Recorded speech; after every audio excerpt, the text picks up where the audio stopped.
BRS వాళ్ళు 5 సీట్లు అమ్ముకుందారని మాట్లాడతారు. ఈ అమ్ముకున్నాడు కొనుక్కోని సంస్కృతి ఉందిరా ఆయన.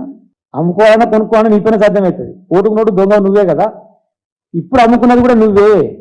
నిన్ను అరెస్ట్ చేసి నీ బెయిల్ క్యాన్సిల్ చేసి లోపల ఉండడం కోసం, నీ మీద చర్యలు తీసుకోకుండా ఉండడం కోసం ఆల్రెడీ చీకటి ఒప్పందం చేసుకొని మోడీతో వచ్చి బీజేపీ ఎంపీలు గెలవడానికి 2018లో ఏ విధంగా అయితే వ్యవహరించారో కాంగ్రెస్ పార్టీ, అది నిజామాబాద్లో చూసిన ఇంకో దగ్గర చూసినా ప్రూవ్ అయింది కదా. కాంగ్రెస్ తీసుకుపోయి మొత్తం బీజేపీ చేసుకున్నటువంటి పరిస్థితి కనపడ్డది కదా.